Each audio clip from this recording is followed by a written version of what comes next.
علیکم ساجد۔ وعلیکم السلام نیلم، عید مباہلہ مبارک۔ آپ کو بھی بہت بہت مبارک۔ یہ کتنا خوشی کا دن ہے نا ساجد، عید مباہلہ کی ہم بات کریں تو یہ ایک عید سے ہم کتنا کچھ سیکھتے ہیں۔ عید مباہلہ سے آف کورس عید مباہلہ میں کیا سیکھنے والا ہے؟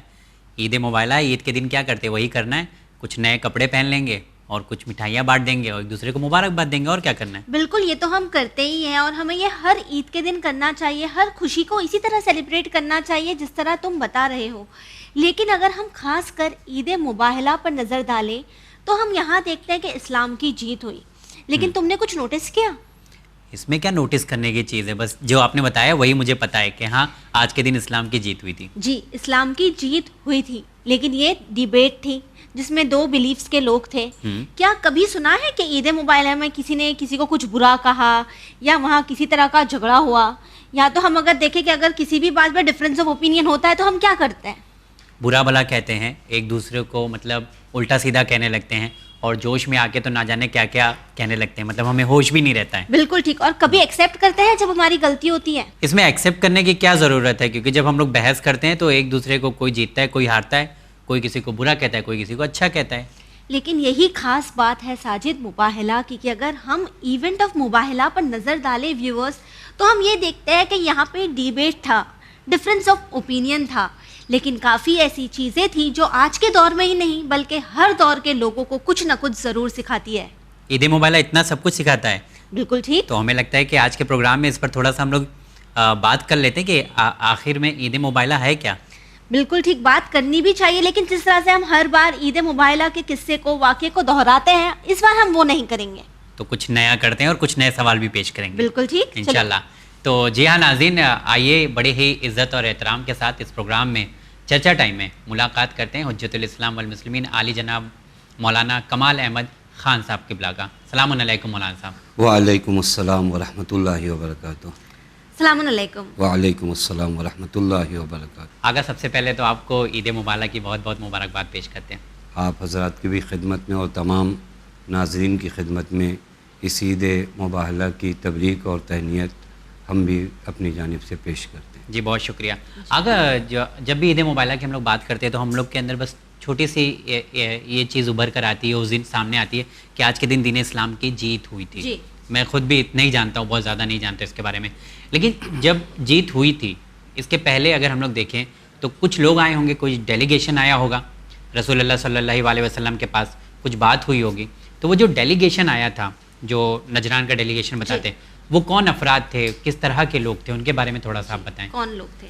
بسم اللہ الرحمن الرحیم وبہ نستعین وہو خیر المعین۔ دیکھیے یہ ایک اتنا اہم پیغام ہے کہ خود قرآن کریم نے اس منظر کو نقل کیا ہے۔ جی، اگر آپ سورہ آل عمران آیت نمبر 61 میں دیکھیے تو قرآن آیہ مباہلہ میں اس طرح ارشاد فرماتا ہے، فمن حاجک فیہ من بعد ما جاءک من العلم فقل تعالوا ندعو ابناءنا وابناءکم ونساءنا ونساءکم وانفسنا وانفسکم ثم نبتہل فنجعل لعنت اللہ علی الکاذبین۔ یہ پورا آیہ کریمہ کو اگر ملاحظہ کیا جائے کہ پیغمبر علم آ جانے کے بعد، یعنی جب واضح ہو جائے، روشن ہو جائے کہ حق کیا ہے باطل کیا ہے، اب یہ واضح اور روشن ہو جائیں، کلیئر ہونے کے بعد اب اگر کوئی آ کر آپ سے کٹ حجتی کرے، ہمارے یہاں کہتے ہیں یعنی سب کچھ واضح ہو گیا، پتہ چل گیا کہ آپ حق پر ہو، اس کے بعد بھی اگر کوئی کٹ حجتی کرتا ہے تو آپ کہیے کہ آؤ ہم اپنے فرزند لائیں اور ہم اپنی عورتوں کو لے کے آئیں، آپ اپنے فرزندوں کو لائیں، آپ اپنی عورتوں کو لائیں، ہم اپنے نفسوں کو لے کر آئیں، آپ اپنے نفسوں کو لے کے آئیں، اور پھر اس کے بعد مباہلہ ہو اور اللہ تعالیٰ جھوٹوں پر لعنت نازل کرے۔ اگر آپ دیکھیں تو اس پورے منظر کو ہم آئیں اور تاریخ اور تفسیر کی کتابوں میں ملاحظہ کریں تو سن 10 ہجری کا واقعہ ہے جی، کہ 10 ہجری میں جب حکومت اسلامی مدینہ منورہ میں آ چکی ہے، مستحکم ہو چکی ہے، تمام طریقے سے پیغمبر نے مدینے پر حکومت جاری کر دی۔ اب وہاں کے بعد لیٹر کا سلسلہ جاری ہوتا ہے، جی، بڑے بڑے قبیلوں کو خط لکھنا اور دین مبین اسلام کی جانب دعوت دینا، جی، پیغمبر اکرم صلی اللہ علیہ وسلم کی جانب سے شروع ہوا یہ سلسلہ۔ جی، پیغمبر نے ایک خط جو ہے یہ اسقف نجران، یعنی اس کا نام در حقیقت ان کا نام ابو حارثہ ہے، لیکن چونکہ نجران میں جو سب سے بڑا قبیلے کا سردار ہوتا ہے اس کو اسقف کہتے ہیں. اچھا، تو اسے پیغمبر اکرم صلی اللہ علیہ وسلم نے ایک لیٹر بھیجا. اچھا لیٹر آپ صلی اللہ علیہ وسلم نے حسن بھیجا تم تھا پیغمبر نے، بحث حسن تم اچھا پیغمبر نے وہ لوگ بحث خود کے سے، لیے نہیں، پیغمبر نے دعوت دیا دین مبین اسلام کی، کیونکہ یہ دعوتوں کا سلسلہ چل رہا تھا. جب حکومت بن گئی تو ہر طرف لیٹر جا رہے تھے، پیغمبر کے سفیر تھے جو لیٹر لے کر ادھر ادھر جاتے تھے. احسن تم انوائٹ کر رہے تھے. اور اسقف نجران کو بھی پیغمبر اکرم صلی اللہ علیہ وسلم نے اپنے ایک سفیر کے ذریعے لیٹر بھیجا. یہ لیٹر ابو حارثہ اس کا نام ہے، اسقف اس کی پوسٹ ہے. اگر دیکھا جائے تو وہ پوسٹ جو ہوتی ہے اس پوسٹ کو آپ کہتے ہیں اسقف، یعنی ہیڈ کہہ سکتے ہیں. احسن تم ہیڈ کہہ سکتے ہیں. نجران کے جو ہیڈ تھے پیغمبر اکرم نے انہیں بھی ایک لیٹر بھیجا. یہ لیٹر پہنچا. اس شخص نے اپنے مشاور، جس سے آدمی ہوتا ہے بعض لوگوں سے مشورہ لیتا ہے، جی ایک شخص کا نام نقل کیا تاریخ میں، شرجیل ابن وداع، جی اسے بلایا. کہا کہ آپ یہ دیکھیے لیٹر آیا ہوا ہے، مدینے کی جانب سے آیا ہے اور انہوں نے ہمیں دین اسلام کی جانب دعوت دی ہے، اس سلسلے میں آپ کیا کہتے ہو؟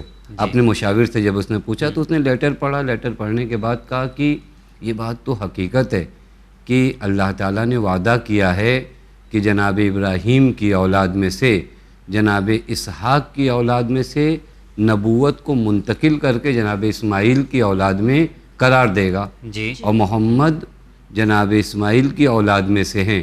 تو یہ وہی محمد موعود ہیں. لیکن چونکہ اس نے خود کہا چونکہ مسئلہ ایک اسلامی اور دینی مسئلہ ہے، اس بارے میں میں زیادہ نظریہ اپنے تھاٹس نہیں پیش کروں گا، آپ دوسروں سے بھی پوچھئے. ابو حارثہ نے اپنے دوسرے لوگوں کو بھی بلایا جن کا نام عبداللہ ابن شرجیل، جبار ابن فیض، ان دو کو بھی بلایا اور انہوں نے بھی وہی بات تقریباً. وہاں کے انٹیلیجنٹ احسن تم یہ وہاں کے اچھے لوگ، پڑھے لکھے لوگ جن سے مشورہ کیا جاتا ہے. ہر حکومت اور ہر قبیلے میں کچھ لوگ ہوتے ہیں جن سے مشورہ کیا جاتا ہے. انہوں نے بھی وہی جواب دیا جو شرجیل نے جواب دیا تھا. اب اسقف نجران نے کہا کہ اس زمانے میں جیسے ہمارے زمانے میں کال کرنے کے لیے طرح طرح کے راستے ہیں، اعلان کرنے کے لیے مائک کے ذریعے اعلان کرتے ہیں، اس زمانے میں ڈھول تاشے بجا کے اپنے پورے قبیلے کو جمع کیا جاتا تھا. انہوں نے پورے قبیلے کو ایک جگہ پہ بلایا، پورے نجران کو، حتیٰ 70 دیہات اور ولیج آتے تھے اس پورے نجران میں، سب کو بلایا. سب آئے ایک خاص جگہ پر اور یہی پورا واقعہ ان کے سامنے پیش کیا گیا. ڈسکس کیا گیا احسن تم لوگوں کے درمیان درمیان کہ یہ ایسا ایسا ایک لیٹر آیا ہے، کیا کیا جائے. اب یہاں سے وہ جو آپ کا سوال ہے، 70 افراد چنے گئے. اچھا 70 افراد چنے گئے کہ یہ وفد جائے، یہ ڈیلیگیشن جائے مدینے، گفتگو کرے، بحث کرے، باتیں کریں اور سمجھے کہ حق کیا ہے. اور ان 70 میں سے بھی 3 کو ہیڈ بنا کر بھیجا گیا کہ یہ 3 مین ہیں اور بقیہ ان کے ساتھ جائیں. ان کے نام بھی تاریخ میں مرقوم ہیں، ابو حارثہ، علقمہ، عبد المسیح، ایہم کو سید بھی کہتے ہیں، یہ نام ہے. یہ 3 افراد ہیڈ ہیں، 70 کا پورا ڈیلیگیشن ہے. یہ سارے افراد مدینے میں آئے، پیغمبر اکرم صلی اللہ علیہ وآلہ وسلم کے حضور میں پہنچے. حضرت سے ان لوگوں نے ابھی مباحثہ اور گفتگو اور ڈسکس شروع ہونے سے پہلے، ڈیبیٹ ابھی شروع، انہوں نے کہا کہ پیغمبر سے کہ ہماری نماز کا وقت ہو گیا ہے، ہم نماز پڑھنا چاہتے ہیں. حضرت نے فرمایا نماز پڑھو. اب انہوں نے نماز مشرق کی سمت پڑھنا شروع کی. بعض اصحاب نے چاہا کہ روکیں، پیغمبر نے فرمایا نہیں، جس سمت ان کا مذہب اجازت دیتا ہے انہیں اس سمت نماز پڑھنے دو، جبکہ مدینے میں موجود ہیں، مدینے میں موجود ہیں. اس قدر ریسپیکٹ تھی احسن تم اور وہ بھی آپ کی حکومت ہے. یعنی مدینہ پوری طریقے سے پیغمبر اکرم صلی اللہ علیہ وآلہ وسلم کے کنٹرول میں. نماز ختم ہوئی.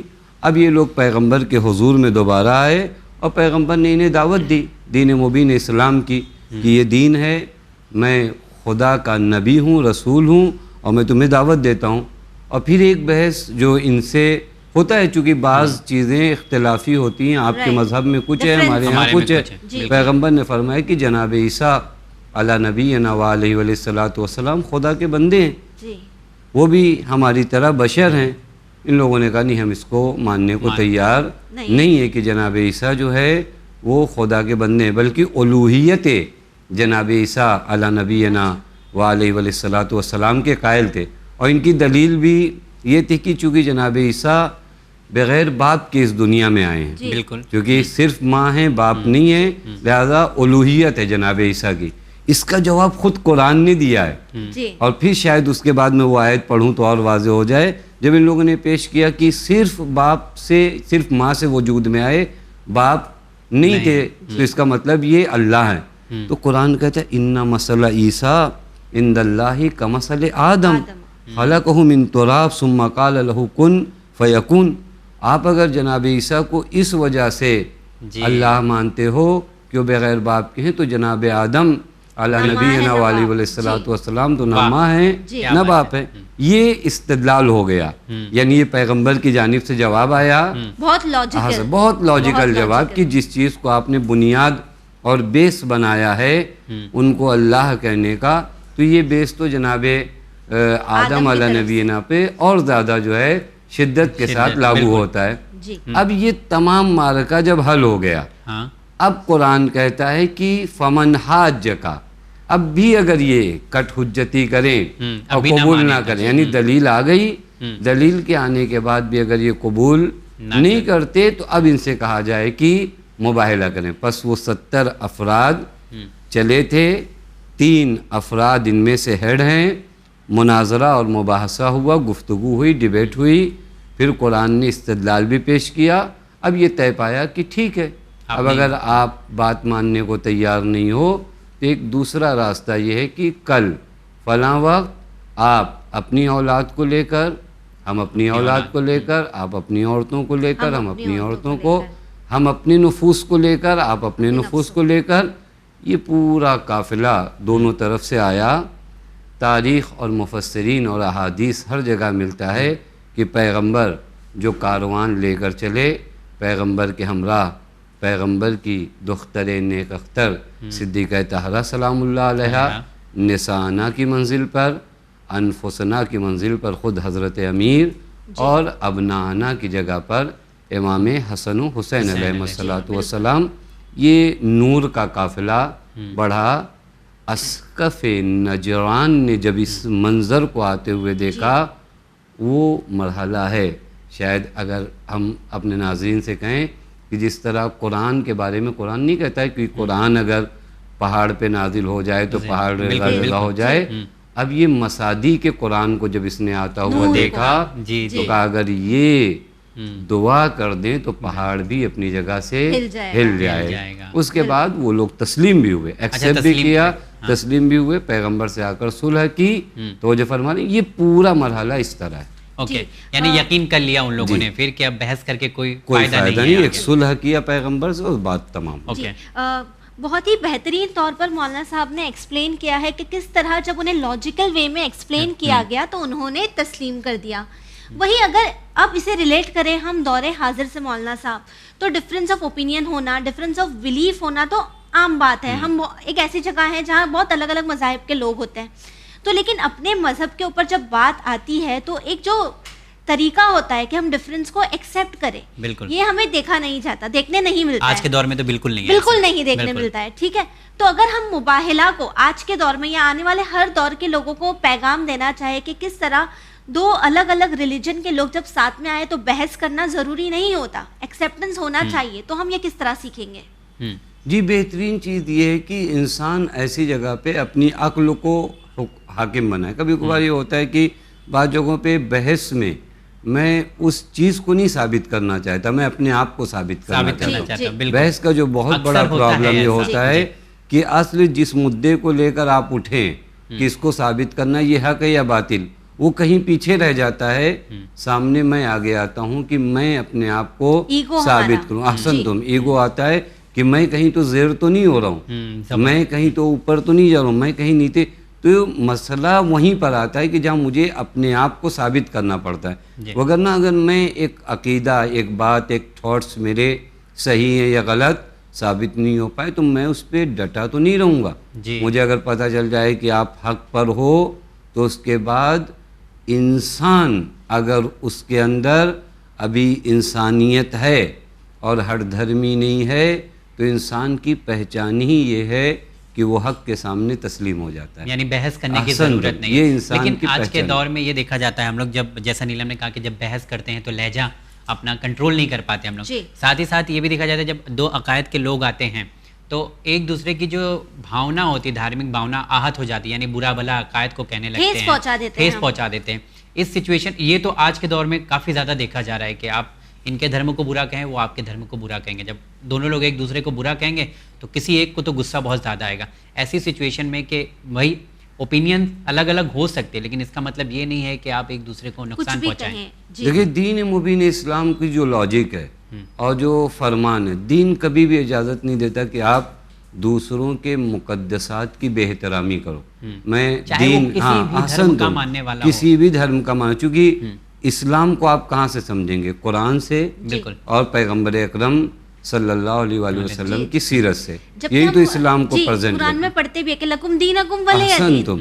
اب میں آپ کی خدمت میں وہ آیت پیش کروں جہاں دین اور قرآن آ کر صاف لفظوں میں منع کر رہا ہے کہ کسی کے خدا کو برا بھلا نہ کہو. بالکل بسم اللہ. دیکھیے تو اگر آپ سورہ انعام کی آیت نمبر 108 ملاحظہ فرمائیے جہاں قرآن کہتا ہے وَلَا تَسُبُّ الَّذِينَ يَدْعُونَ مِن دُونِ اللَّهِ فَيَسُبُّ اللَّهَ عَدْوًا بِغَيْرِ عِلْمٍ. قرآن صاف لفظوں میں کہتے ہیں خبردار تم لوگ انہیں برا بھلا نہ کہو جن کو یہ لوگ خدا کو چھوڑ کر پکار رہے ہیں. یعنی یہ اگر جن خداؤں کو پکار رہے ہیں انہیں تم برا بھلا نہ کہو. یہ دیکھیے قرآن کی صاف لاجک یہ ہے کہ آپ کسی کے خدا کو برا بھلا نہیں کہہ سکتے.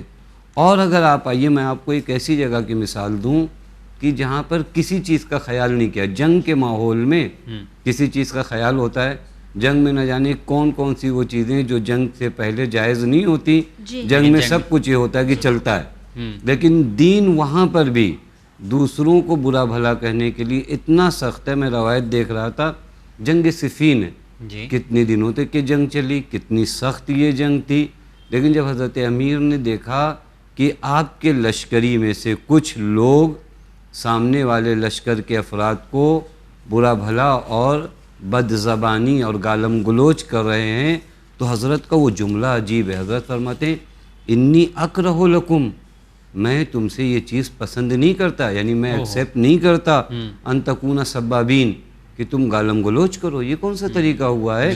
اب حضرت نے فرمایا جو ہم لوگ کہہ رہے ہیں وَلَٰكِنَّكُمْ لَوْ وَصَفْتُمْ أَعْمَالَكُمْ، ڈیبیٹ کرو، ایک دوسرے کی باتیں بتاؤ کہ آپ یہ مانتے ہو یہ مانتے، یعنی ان کے اوصاف کو، ان کی کوالٹی کو بتاؤ کہ وہ لوگ کون ہیں، تم کون ہو، تاکہ لوگوں کے لیے حق ظاہر ہو. یعنی ایک دوسرے کو برا بھلا کہنے سے حق تو نہیں پتہ چلتا ہے نا. لاجیکل وے میں ایکسپلین. احسن تم. حضرت فرماتے ہیں لو وصفتم اعمالہم وذکرتم حالہم کان اسوب فی القول، ان کے حالات سے باخبر کرو، ان کی باتوں سے باخبر کرو، نہیں کہ ایک دوسرے کو تم جو ہے گالی بکو اور ایک دوسرے کو بلا بلا. اور میں آپ کی خدمت میں عرض کروں چونکہ دین مبین اسلام کا کام ہدایت کرنا ہے، کسی کی ہدایت اس کو برا بھلا کہہ کے نہیں کی جا سکتی. بے شک اگر آپ کو ہدایت کرنا ہے ہمدردانہ لہجہ آپ کو اپنانا پڑے گا. لیکن نیلم یہاں پہ دیکھا ہے کئی چیز ہم لوگ سیکھ رہے ہیں. صحیح کہا تھا تم نے کہ عید موبائلہ بہت ساری چیزیں آپ سیکھ سکتے ہیں. ایک چیز تو میں نے یہ دیکھا کہ جو ہے جیسے لوگ آج زبان کی طاقت کو یہ سمجھتے ہیں کہ ہم جو جتنا زیادہ بول لے گا الٹا سیدھا وہ اتنا اسٹرانگ ہوگا، اتنا مضبوط ہوگا.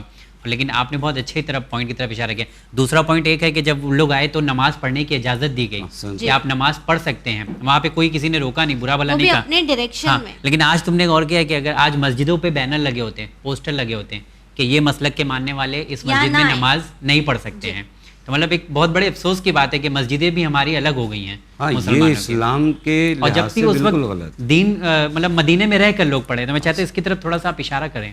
جی ہمیشہ آزادی رہی ہے.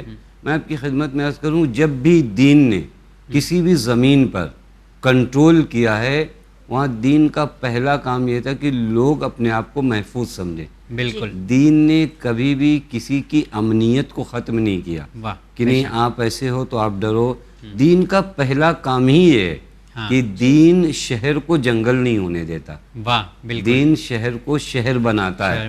یعنی اگر آپ کہا جائے کہ مدینے کا نام شہر ہے تو در حقیقت وہ جنگل سے نکال کر مدینہ بنایا جائے تاکہ یہاں پر ایک عورت کی بھی عصمت محفوظ رہے، بالکل ٹھیک، ایک مرد کی عزت محفوظ رہے، بالکل۔ ہر مذہب کا شخص جو بھی ہو وہ اپنے مذہب کو حفظ و امان کے ساتھ رکھے۔ اور بہت سے واقعات اس طرف ہیں جہاں پر دین نے کسی کو اجازت نہیں دیا کہ وہ آئے اور آنے کے بعد کسی کے تقدسات کو کیا کریں، آپ ٹھیس پہنچے۔ پامال کریں۔ تو ہمیں مسجد بانٹنے کا حق نہیں ہے، بالکل، کسی کو بھی نہیں ہے۔ ہے۔ مسجد اللہ کی ہے، ہر کوئی عبادت ہر کر کوئی سکتا ہے، اور بالکل۔ ہم نے اکثر سنا بھی نا کہ چھٹے امام کی ایک بہت ہی زیادہ کہتے ہیں نا اچھی حدیث ہے جو مجھے یاد آ رہی ہے کہ امام نے کہا تھا کہ اپنے مذہب کے بارے میں لوگوں کو بتاؤ بنا اپنی زبان کا استعمال کریں۔ بالکل، کونوا دعاۃ الناس بغیر السنتکم، بتانا نہیں پڑے آپ کو عمل کے کہ آپ پیغمبر کے ماننے والے بے ہیں۔ شک، بے شک۔ آپ کو دیکھنے کے بعد لوگ کہیں کہ یہ اسی نبی کے ماننے والا ہے کہ جس کے اوپر کوڑا پھینکا جاتا تھا اور پھر اس کے بعد وہ مسکرا کے گزر جاتا جی ہے۔ بے شک، بالکل بے ٹھیک۔ شک۔ تو یہ ساجد بہت ہی اچھی طور پر واضح ہو گیا ہے کہ یہ جو چیزیں ہم کرتے ہیں ایکسیپٹنس ہم میں نہیں ہے، یا ہم غصہ ہو جاتے ہیں، ہمارے لہجے خراب ہو جاتے ہیں، تو ہمیں ان باتوں کا خیال رکھنا ہے مولانا چاہیے۔ صاحب۔ تو وہیں اگر اب مباہلہ کے علاوہ ہم نظر ڈالیں، اسلام پر نظر ڈالیں، تو مباہلہ کے علاوہ کیا اور بھی کوئی ایسا علمی مقابلہ ہوا تھا جو آج کے دور کے لیے اور خاص کر ینگسٹرز کے لیے ایک بہت ہی اچھا پیغام بن سکے؟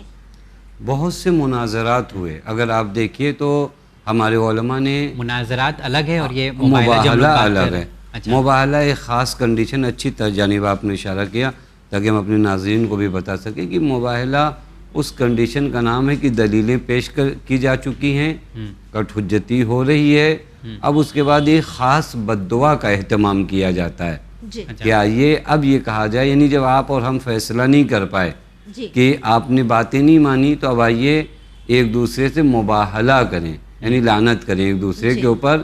یہ وہ مرحلہ ہے جو مناظرے کے بعد کا مرحلہ ہے، اچھا، اور یہ خاص واقعہ رونما ہوا۔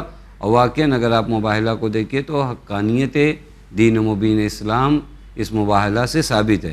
مناظرہ کیا ہوتا ہے؟ علمی ڈسکس، علمی باتیں، آپ کے اپنے نظریات ہیں، ہمارے اپنے نظریات ہیں، ہم آ کر پیش۔ اس طرح کے مناظرات میں نے تاریخ میں خاص کر امام رضا علیہ السلام کے زمانے میں زیادہ دیکھے، اچھا، کیونکہ حضرت کا وہ زمانہ تھا جہاں پر دوسرے مذاہب کے افراد اور بڑے بڑے علماء اور رہنما جو ہوتے تھے وہ آتے تھے، اور حضرت کا ایک لقب شاید ہمارے ناظرین کے لیے اچھا ہو، حضرت کا ایک لقب بھی عالم آل محمد ہے۔ بالکل، ہمارے تمام ائمہ معدن علم ہیں، لیکن اس کے باوجود امام رضا علیہ السلام کو عالم آل محمد کہنا شاید اسی جانب اشارہ ہو کہ اس قدر مناظرے ہوئے، کہیں راس جالوس سے مناظرہ ہوا، کہیں جو ہے جاسلیق سے آپ کا مناظرہ ہوا، چونکہ حضرت ولی عہد بھی تھے، گرچہ یہ ولی عہدی اجباری طور پر اور زبردستی دی گئی تھی، لیکن چونکہ حضرت تھے اور جب لوگ آتے تھے بادشاہ وقت سے ملنے تو بادشاہ کی جانب سے بھی بار بار یہ ہوتا تھا کہ حضرت سے کوئی آ کر مناظرہ کرے، اور لوگ مناظرہ بھی کرتے تھے۔ ان مناظرات کو شیخ مفید رضوان اللہ تعالیٰ علیہ نے اور دیگر علماء نے اپنی اپنی کتابوں میں لکھا ہے۔ ایک مناظرہ تو میں دیکھ رہا تھا، بہت حسین مناظرہ تھا، میں فقط اس کی ابتدا عرض کر دوں، جہاں پر حضرت سے سوال کیا گیا۔ مامون رشید کا زمانہ ہے، جاسلیق یعنی یہی نصرانیوں کا جو رہنما، یہ آیا، مامون نے کہا کہ تم فرزند رسول سے کوئی سوال کرو، اپنا ڈسکس کرو مذہب کے بارے میں، یہ جو ہیں یہ فرزند زہرا ہیں، یہ فرزند امیر المومنین ہیں۔ تو اس نے ایک جملہ کہا، اس نے کہا کہ یا امیر المومنین، یعنی اس نے مامون کو کہا اے امیر المومنین کیف احاج رجلا، میں اس آدمی سے کیسے گفتگو کروں، یحتج علیہ بکتاب انا منکرہ، کہ وہ جب استدلال اور باتیں اور ڈسکس کریں گے تو جس کتاب کو پیش کریں گے وہ قرآن ہوگا، اور قرآن کو تو میں مانتا ہی نہیں، اور جس نبی کو پیش کریں گے اس پر میں ایمان نہیں لاتا، یعنی نہ میں پیغمبر کو قبول کرتا ہوں نہ قرآن کو مانتا ہوں، تو ان سے کیا ڈسکس کروں۔ حضرت نے فرمایا کہ اگر میں تم سے انجیل سے گفتگو کروں تو کیا تم قبول کرو گے؟ اس نے کہا کیسے ممکن ہے کہ آپ انجیل سے باتیں کریں اور میں قبول نہ کروں؟ اس کے بعد حضرت نے ساری باتیں انجیل کے مطابق کی، لہذا اس طرح کا بھی مناظرہ ہوا ہے۔ پھر راس جالوس سے بھی حضرت کا مناظرہ ہوا، حتیٰ امام صادق علیہ السلام کے زمانے میں زندی کے مصری سے بھی مناظرہ ہوا. اس طرح کی یعنی مناظرے ہوتے تھے مباہلہ جیسا؟ مباہلہ اس طرح سے نہیں ہوا بلکہ یہ ڈسکس ہوتی تھی علمی. وہ لوگ آتے تھے، اس میں سے بہت سے لوگ مذہب حقہ کو قبول بھی کرتے تھے. بعض لوگوں کے اندر وہ جرأت نہیں ہوتی. کبھی کبھار آدمی گھبراتا ہے کہ میں اتنا بڑا ہوں، اب میں قبول کر لوں گا تو لوگ میرے بارے میں کیا کہیں گے. سبحان اللہ. یعنی کہ مولانا صاحب ہم یہ دیکھ سکتے ہیں کہ جو علمی ڈسکشنز تھے، انٹلیکچوئل ڈسکشنز تھے، اسے بہت ہی زیادہ اسلام نے پروموٹ کیا ہے. بالکل. جی تو ساجد، اگر اب میں پوچھوں کہ مباہلہ سے کیا سیکھا تو کیا کہو گے؟ ویسے تو آج کل مولانا صاحب کے بیان سے کافی کچھ سیکھنے کا موقع ملا ہے. شاید پروگرام ہم لوگ اسی لیے کرتے ہیں کہ کوئی بھی واقعہ اسے اچھے سے سمجھا جا سکے، ہم کچھ سیکھیں، ہمارے جو ویورز ہیں وہ اس سے فائدہ اٹھا سکیں. جیسا کہ آج ناظرین میں بتانا چاہوں گا کہ مجھے 2-3 چیز سیکھنے کو ملی. ایک یہ ہے کہ ہمیں ایک دوسرے کی عزت کرنا ہے، بہت عزت کے ساتھ بات کرنا ہے. ایک دوسری چیز یہ بھی رکھنا ہے کہ بھلے سے ہم الگ الگ مذہب کے ماننے والے ہیں، لیکن ایک دوسرے کے مذہب کا بھی ہمیں خیال رکھنا ہے پورا.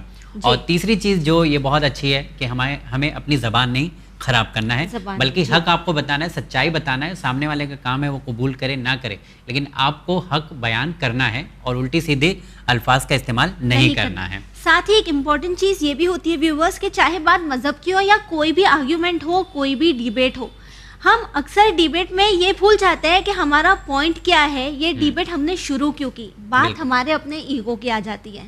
تو جب آپ کسی سے بات کریں تو اپنے ایگو کو پیچھے رکھ کر حق کو ایکسیپٹ ضرور کریں، چاہے پھر آپ غلط ہی کیوں نہ ہو. بالکل، یہ بات بالکل صحیح کہا نیلم نے مولانا صاحب کہ حق ایکسیپٹ کرنے کی طاقت ہونی چاہیے. جی یہ بہادری ہے. انسان کی شجاعت فقط میدان جنگ میں نہیں ہے. انسان کی ایک شجاعت یہ ہے کہ اگر حق اس کے سامنے بولا جائے اور اس کے لیے یقین ہو جائے کہ میں غلط تھا. سب سے بہادر آدمی وہ ہے کہ قبول کر لے کہ میں غلط تھا. اس کو جھوٹا ثابت کرنے کی ضرورت نہیں ہے، سچ ہے. ٹھیک ہے مولانا صاحب، آپ کا بہت بہت شکریہ. انشاءاللہ پھر کسی پروگرام میں آپ سے ملاقات کریں گے ہم لوگ. ہم بھی آپ کے شکر گزار ہیں. تو نیلم، آج کا پروگرام مجھے لگتا ہے بہت اچھا رہا. انشاءاللہ پھر کسی پروگرام میں ملاقات کریں گے ہم لوگ ایک اور موضوع کے ساتھ. تو جی ہاں ناظرین، آج کے پروگرام میں ہم اور نیلم نے بات کیا عید مباہلہ کے ایونٹ کے بارے میں کہ کس طرح سے ایک علمی بحث تھی. آج تک ہم لوگ یہ سمجھتے تھے اور سچائی سے کوسوں دور تھے کہ صرف مبارکباد ہم لوگوں کو دینا ہے، لیکن کیا ہوا تھا آج کے پروگرام میں حجت الاسلام عالی جناب مولانا کمال احمد خان صاحب نے بتایا ہے، ان کے بیان میں آپ تمام نے سماعت فرمایا ہے. انشاءاللہ پھر کسی پروگرام میں آپ تمام ناظرین سے ملاقات کریں گے ہم لوگ. دیکھتے رہے چینل میں. بہت بہت شکریہ.